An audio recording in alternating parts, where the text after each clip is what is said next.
Hello! Welcome back to Exotic Wine Travel. I am your host, Matthew Horkey. Hi, I'm Shireen Tan. Welcome back to the show today. We have a great show lined up. We're going to be doing single vineyard estate grown Pinot Noir from Santa Rita Hills. Exciting. You are excited. Yeah. Before we get started into this great show, I want to let you know that this video has not been paid for in any way, shape, or form. But if you do like this video, if it does give you value, check out our guide to the wines of Santa Barbara called Sipping Santa Barbara, recommended wines and producers. Yeah, I'll put up on the screens, available on Kindle, PDF, and Mobi EPUB. Check it out. We put a lot of work into it. Let's get started into these wines here. As you can see, we Coravin these out from our Coravin Model 2 Elite. Thanks to Coravin for providing us with a sample unit to use. And we're pouring them into these beautiful, why don't you show them those, Gabriel Gold hand-blown glasses. How thin the stem is. They are lighter than Zalto. I will put a discount code up for Gabriel Glas stemware at the end of the video. Let's go. Okay, Santa Rita Hills. For those of you who don't know, the western side of Santa Barbara County, where Sideways was filmed, there's these two sets of valleys, and they're east-west, so the Pacific air just blows through there, keeps the fruit nice and cool. Even though you still have the California sun, it's cold. We were there in June, and we needed a jacket at night. It was so cold, right? Yep.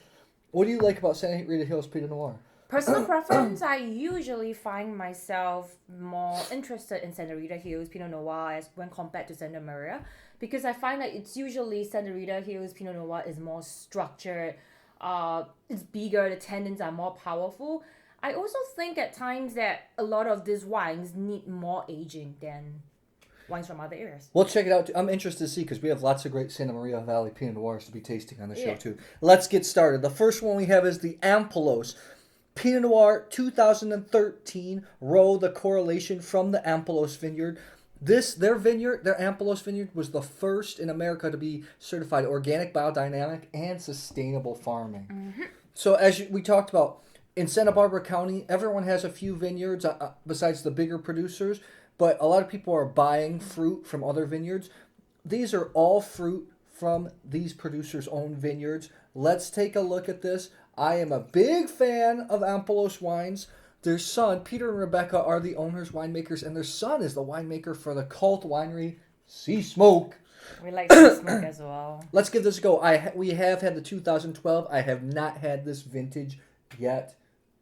Nice color. Not super dark, not super extracted. Let's give this a go. Ampelos wines tend to be pretty fruity for me. Cherry, a little bit of cinnamon spice. And the earth. Good start to the show, right? Are you liking the nose? Love it.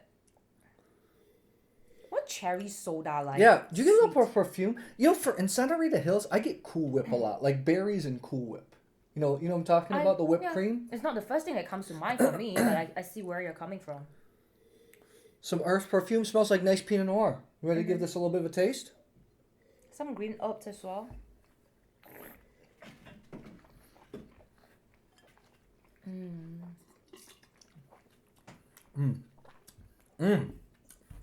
Nice weight in the mouth. What do you think? Lovely long end palate. The end palate gets a little bit grassy. Good. Lots of texture. This is a medium-bodied effort for a Pinot Noir. It's not huge. Tannins aren't big. It's got a little bit of a spicy finish, which is intriguing me a little bit. Long end palate. I'm quite high on this. What do you think? The only down tracker for me, it's not a big deal, is the wood shows up a little bit heavy for me on this wine. It's not super oaky, but just for me, sometimes I get sensitive to that, but still very nice. He's more sensitive to oak than I am. Like for me, I'm perfectly fine with it. So you like this quite a bit? Yeah, I like this quite a bit, and it's easy drinking. Yeah, this is 2013. Gonna be fruity. Great Pinot Noir start $45 US. For me, I'm 4.2, I'm gonna say 4.3. I'm just gonna go 4.2, 4.3 range. Maybe I'll go back to a taste. Let's move on. You need to calibrate. Yeah, good job by Peter and Rebecca. I am so excited to taste this vintage. This is the top Pinot Noir from Dierberg, the Pinot Noir Drum Canyon Vineyard from 2014. $52 US. Tyler Thomas is the winemaker. Owners are Jim and Mary Dierberg, if I remember. Jim and Mary, Jim correct. and Mary. Yeah. They also own Star Lane. We did an episode on the Cabernet Sauvignon, which was... Oh! I took a sniff and my instinct was I wanted to stand up. I realized that if I stand up, I will be out of the frame. So you like this a lot, huh? Very attractive. This has a humongo score, by the way, so? by Antonio Okay. Galoni of Venice. You're not supposed to check before the show. Candied cherry for me a little bit. Earth. Yeah. The cherry is brighter. This is really attractive nose. A little bit of perfume. What else? Much more earthy than the previous one. Yeah, it's more fruit play. This is a little more subtle. Floral too. This is really floral. Are you liking this a lot? Let's give this a go.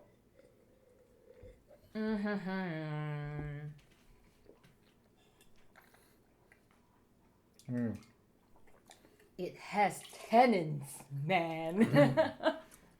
I love it, love it, love it, love it. For Pinot Noir, it has some grip, right? Yep. Wow. That's nice Pinot Noir. It's the finish has a lot of like rose taste to it. Very long and creepy. This is everything I like about great Pinot Noir. It's subtly powerful for me. The tannins provide subtle power. This is delicate. This is earthy. I'm going to tell you right now. This is for more, maybe more hardcore critical palates. This is kind of for... I'm not critical. Yeah, you are. This is for everybody. Not to say this is critical palates will appreciate this a lot, but it's also for kind of like everybody, right? Yeah. So to speak. Is that what you... To me, I find that this is perfectly ready to drink. I don't have to think so hard. Whereas for this, because of the tannins and the structure, I would prefer to age it, or I might just drink like 2 glasses and I'll be done with it. Great stuff. I'm going humongo on this. I'm going 4.4. Wait a minute. Like John Sebastiano, the John Sebastiano Bonacorsi. Both. It's going to be hard to score all these wines because the wines are so good. Just for my personal preference, let's move on. Now, this time I'm going to pour it back here and I'm going to drink it later. Okay, let's move on. One of our favorite producers in Santa Barbara County. This is the Longoria Santa Rita Hills Ciega Vineyard 2014, $55 US. Rick Longoria was the first person to start the Lompoc Ghetto wine ghetto in Lompoc, California, on the just west of Santa Rita Hills. Blocks of warehouses. We've been there. Was a bunch of tasting rooms. Awesome place. Cool hip vibe. Longoria is one of our favorite producers. Sorry. The Ciega Vineyard is his vineyard. Shireen loves this vineyard. Yeah. We love this wine. Had 2013, and it was one of the more impressive Pinot Noirs I think we had from the area, right? Let's give this a little bit of a go here, shall we?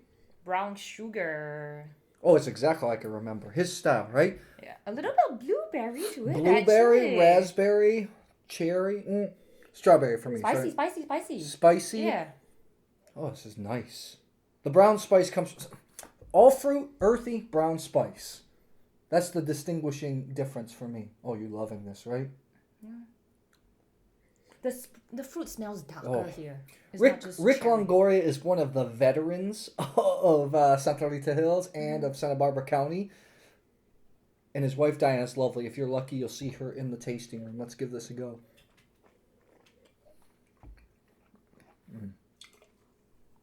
Spicy. It's bigger in the mouth as well. This is a little bit more... No, the Dierberg's a little bit more linear in expression. That's more easygoing. This is linear because of the tannins. Whereas this is like full in the mouth. It's almost like this is fruity. This is the earthier one. This is in between to me in terms of flavor profile. These Pinot Noirs are not huge, extracted, rich Pinot Noirs. They are true Pinot Noirs. You're going to see the color. Beautiful color. What you gonna do? I think I'm 4.3 on both 4.4. I might prefer the Dierberg just a little bit more, but I think these are both great wines. What are you thinking? What are you preferring right now? For right now, which one I want to drink, right? I would say Dierberg first. Longoria comes a close second. But if I'm having dinner, I'm going for Ampelos. Okay, so all very good wines. It's great showing by the Santa Rita Hills Estate Vineyards, right? Anything else you want to add on these three? I think not just about producers, but when you're in Santa Barbara, Mm. it's so important that you always remember the vineyard, because often we find ourselves being partial to a certain vineyard instead of just the producers.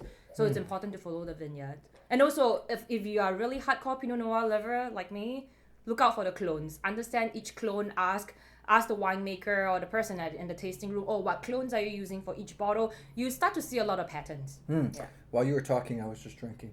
Fine with me. I'm going to put the discount code for the Gabriel Glas on the screen right now. You can get the standard glass, which is a machine blown, or the Alpha decanter. I want to let you know we are not affiliates. We don't get anything from it. It's just us helping to provide you with something nice.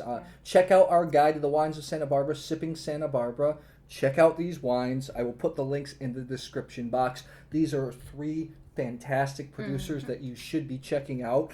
Years ago, I found about Ampelos because they were actually on Wine Library TV on Gary Vaynerchuk's show. So that's pretty cool. Oh, yeah. I remember the episode now. Guys, if you like this video, Please subscribe to our YouTube channel, Exotic Wine Travel. I will see you at the next episode.